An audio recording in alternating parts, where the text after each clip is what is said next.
Now, I did want to ask, like, a lot of your prints that I see are square format. You go 1x1 format. Is that a preference, or do you just kind of go based on the scene, or? Everything is square format that I do. So I have never put out a picture that isn't square format that goes in my portfolio. And I have a very specific reason for that. I didn't just arbitrarily decide that squares look cool, so I was going to do that. It was very purposeful. I decided that I didn't really like photography as much as I liked a lot of other mediums. And I really wanted my pictures to emulate paintings. So I decided by choosing a square, it would take you away from that standard 2:3 ratio that you get with a photograph and make you look beyond that. Because I want people to see the concept before they think about what kind of art it is. Oh, I love that explanation. I never heard of it kind of explained like that, but it makes a lot of sense when you look at them, because you don't get the impression that this is a photograph. You get the impression it's a piece of art. Thank you. So lastly, in the shooting category, I want to talk about, what would you say has been your most challenging shoot so far? So this year, I decided that I would transport walls, like from a house, into the ocean. And an entire wall. Yeah, like 2 entire walls. And I thought this was a really great idea I started. Hold on, let me understand this better. With like drywall and with the wood in between. Yeah, so it was like, okay, so like thick a full wall. walls with I don't know technical terms, wooden things attached to make Studs. It stand up, and yeah. So I decided that I would rent a U-Haul, pick up the walls, go to the ocean first thing in the morning. So I ended up at the beach with my 2 friends, and we were basically just carrying these walls down to the beach. How big were they? I think they were something like 4 feet by 10 feet or something like that. Okay. That's small. Yeah, so they were large walls. And did anybody ask why you brought 2 walls to the beach? No, I was shocked. Nobody seemed to care at first. But it was first thing in the morning. I mean, the sun wasn't even up yet. So we started moving the walls down, and we still had to basically nail them together, screw them together, because they were 2 separate walls. So we got to work, we started setting them up, screwed everything into place, thought we had it, in working order. And the sun at that time was already coming up. We were behind schedule. So the second that we got in the ocean, they collapsed. It was like this mad rush to grab the walls before the tide took them out to sea. And it was extremely difficult, extremely painful. Everybody was struggling to get it done. And then by that time, the sun was way up. So I didn't even have the light to shoot. So we could only shoot with 1 wall at that time because the other one broke into pieces. And so I ended up shooting with just 1 wall. So I had to composite, even though I wasn't planning on doing that. So we had 1 wall here and then the next wall here. And we just kept moving it to get the angles that I needed. And then I went and posed with it. So it was a messy shoot. We ended up, I think everybody was a little bloody by the end of it. And it was painful. But it was really exciting at the same time. And then I didn't have to transport the walls because they were in pieces by the end of it. But you learned a valuable lesson. Bring nicer walls. Yeah, or stronger people. Or stronger Either people one. that don't get bloodied up. Yeah. Yeah, that's so the moral. We'll have to post that image. I want to actually see what that image turned out. I imagine it turned out amazing. And was this nearby your residence? Because how did you not permit for it? Yeah, I didn't have a permit. I decided to just get there really early and hope that nobody questioned me. And nobody did. I mean, by the end of it, the lifeguard was saying, are you guys okay? And where there was a lifeguard there and he didn't say anything? Yeah. Wow. He probably knew you. He's like, oh, that's Brooke. I tried to pick an ocean where I could just sort of, walk right down the beach with it and get in the ocean without having rocks or stairs or anything in the way. And it was a mess, though. That's pretty awesome. I like that story. Thank you. So now that you've done your wall shoot and you've gotten those images back to the studio, what is a typical production workflow for these kind of images? I tend to edit right away. So right when I get home, I'll start to edit, even though I have lots of other things that I should be doing. But Like eating, yes, eating, answering emails. It all kind of gets pushed aside so then I can edit because I get really excited. And I open them up in Bridge. That's typically my first step. And I look at what I have. And choosing is very simple because I only take a few shots when I'm shooting. So I almost never have more than 10 images or so to look through. Okay. So it's not like a big thing where I have to go through 1,000 images and narrow it down. It's just I open the one that I know I'm going to edit. I like that. And I start like that. Typically, I have what I call the main shot, which is the shot where I've got the most going on in the image. And then I have the extras where maybe I've taken pictures of flowers to add in or something like that. So those are my extra shots. And I start to layer them in. So I do the compositing first. From there, I move on to my brightness, darkness, contrast changes, and then color from there. Okay. And typically, like, how much time do you think you're spending on these kind of photos? Well, I have a rule for myself that I won't spend less than 2 hours doing an edit, and I won't post the same day. So, why is that? Why is that posting the same day? I tend to see my images very differently once I've taken a good break from it and I look at it again. And I never want to post something and then look at it the next day and think, oh, I wish that I had changed that. So I have to ask this. Did you get that from writing? Because I remember learning that concept in writing, and my writing professor actually said it's called letting it bake.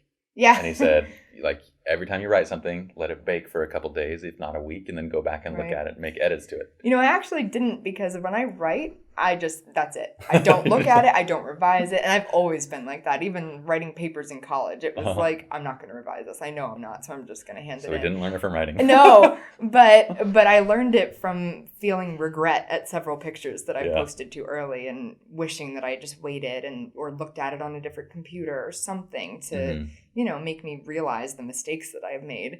So I try to wait. I would say an average image takes anywhere from 5 to 7 hours to edit, and sometimes up to 35 to 40 hours. It just depends.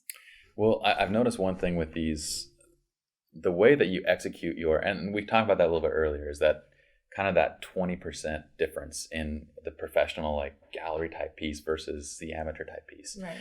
And I noticed that so much in how every piece in the image works very cohesively, in that it sells the overall story. There's one image in particular that I'm thinking about. All your images do this, but one image that I'm thinking about is has a couple, and they're running basically away, and you see in the background that up in the corner you have like the paper like kind of bursting open and these birds flying through.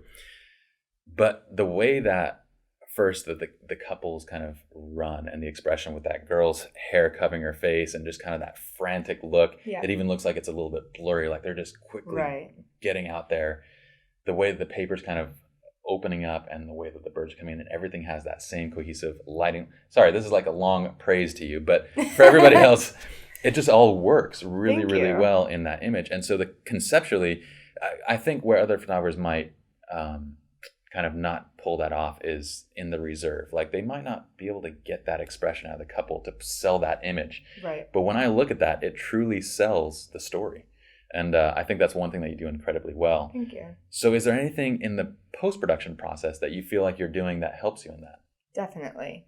I think that in the shooting process, it's a lot of not wanting to show faces very clearly. And I think that helps. So, if you have movement, if I have hair going across my face, then that's going to suggest some sort of motion, some sort of struggle, maybe some wind that's very ominous. So by adding elements like that and thinking beyond the facial expression, which is what a lot of people rely on to get the message across, then you find that you have a lot of different avenues that you can go down to express what you're trying to express. But in Photoshop, I tend to change facial expressions quite drastically. Really? So like actually pixel manipulating? Yes. Okay. Yes. So where I'll tell a model, okay, look scared or look sad or something, they tend not to be able to pull it off. And that's where I don't panic. I don't think, okay, this model isn't really working. What am I going to do? I know that I can just go in Photoshop and change their face completely. Interesting. So I'll do things like with liquify, for example, pulling the eyebrow up, to make it look sad, or pulling the lips down to make them frown a little bit. And it makes a drastic change. Wow. Okay. That's awesome to know, actually. Yeah. And an average, this is the last question I'm going to ask about Photoshop, but what would you say the typical amount of layers are present in a Brooke Shaden manipulation? Probably anywhere from 20 to 40 is average. And a lot of that, it depends on how many elements I'm adding in. Like if I have little things that I have to cut out and put in, it could be tons. It could be 1,000 layers. But, if I have like an average amount, maybe 10 things on average are composited into my pictures. And then I have lots of duplicated layers. So sort of the merged layer that I'm working on. And every time I make a drastic change, like with color or contrast or something, I'll duplicate the layer so then it stays preserved somewhere down in my layer list. Mm-hmm. Well, I think it would be fascinating. In your workshops, you actually teach all of this kind of compositing technique, right? Everything that I do from start to finish, I try to lay out for people. That would be such an incredible resource. How long are these workshops generally that you're teaching? 1 or 2 days. 1 or 2 days? Yeah. Wow. I would want to go to one of these because I think it'd be absolutely incredible just to see that process from start to finish. But I'm really interested in seeing like your production and how you kind of get these things looking the way they do. I think it's amazing. So well, I'd love to have you. That would be awesome. I will audit the class. Yay. From SLR Lounge. I'm just kidding.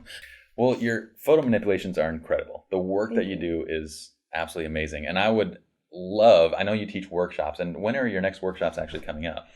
So I have one in New York, but it's sold out right now. So the next one after that is in London. Okay. And that's going to be on July 26th. That's my 1-day workshop. And then the 27th and 28th, that's a 2-day workshop. Okay. And you're teaching like everything from start to finish? And yes, everything from how to find inspiration, how to find your style, how to plan a shoot. Everybody gets ample time to execute their own individual concepts with different models.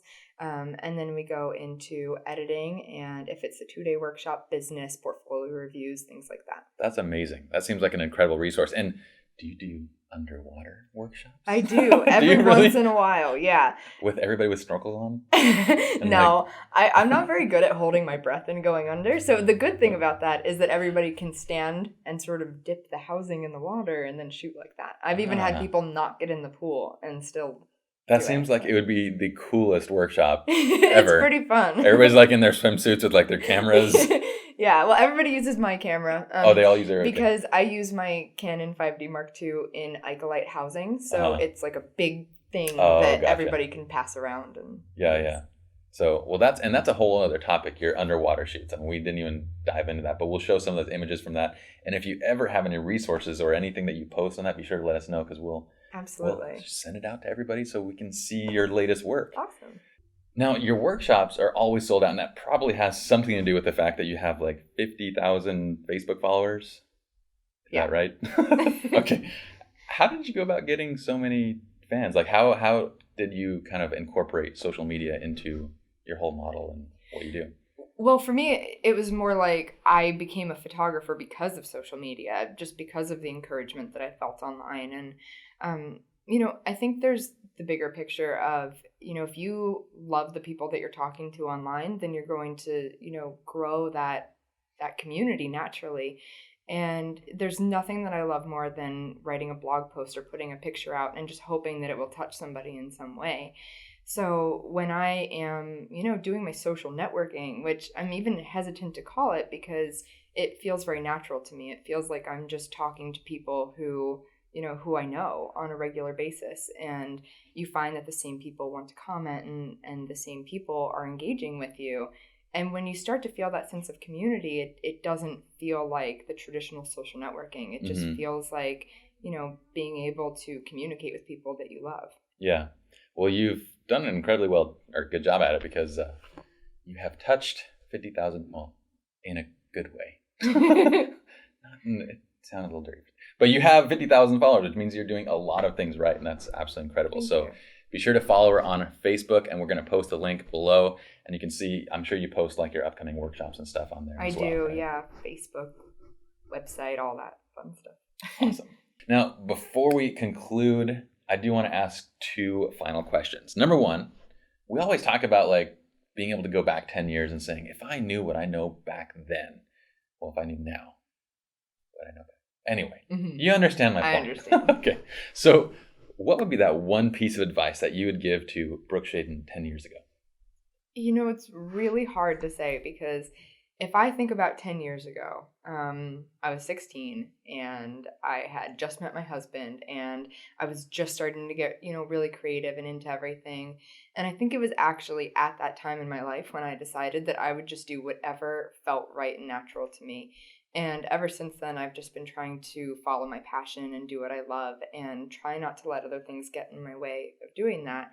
And it's easy to say, well, I would go back and I wouldn't take that photography class, or I wouldn't pursue filmmaking because I could just start photography earlier. Mm-hmm. But I tend to think that when people think like that, then that's when you don't realize that it's all the experiences that you've had that go into who you are now. And I really like the path that I'm on, and I feel like I'm following a journey that's very personal and very fulfilling to me. So I don't know that I'd really change anything, but if I had to give advice to my future self, it would be to continue to follow my passion and don't let little things get in the way, like thinking that I need to take a job that I'm not passionate about to make extra money or something like that. Mm-hmm. I think that the struggle is worth it in the end, as long as you're doing stuff that makes you happy. I love that your husband supports you through all of it too, because it's Definitely important having that person next to you. Mm-hmm. So on that note, if there was one piece of advice that you would give to photographers that might be going down this same path and trying to do what you're doing, what would that be? Definitely just to do what you love, to find your passion and figure out why you're passionate about it, how you can pursue that passion in any way possible. Because, I see a lot of people who do photography for the money and not because they love it, or they love it and then somewhere down the line it becomes just what they do and not who they are. Mm-hmm. And as much as you can let your passion just envelop you and you can live that life, then, that's going to ensure that you're happy, and that's really all that matters. At that point, work really isn't work. I don't think you Right. probably think of working Not at all. as work. Not at all. Not I when you love take it. 2 walls to the beach. Exactly. It's fun and it's adventurous. And I know that, in the 4 years that I've been doing photography, I have so many memories that I feel like, even if tomorrow was my last day on earth, then I would still have so many things that I could say, I've done this and I've done that. And every bit of it made me happy. That's awesome. Well, Brooke, my dear, thank you so much for coming down here and taking the time. And thank you for bringing Katie, who is your wonderful best friend. Thank you, Katie, for coming and supporting, being a carpool companion.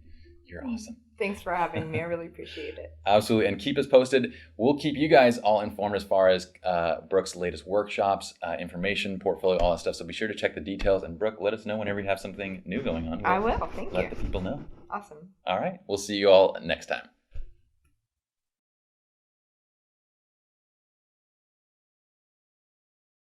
So we're here with Brooke and her speaker, Katie. And Katie basically does all the speaking for Brooke. And there's a few questions I want to ask. And number one is just, tell me why you're so awesome. Because I'm Brooke Shaden. And why do you take such amazing photos? Pretty much because I'm Brooke Shaden. Okay. I can't do I just it. wanted to clarify that. I can't do it. I can't do it. Oh my God.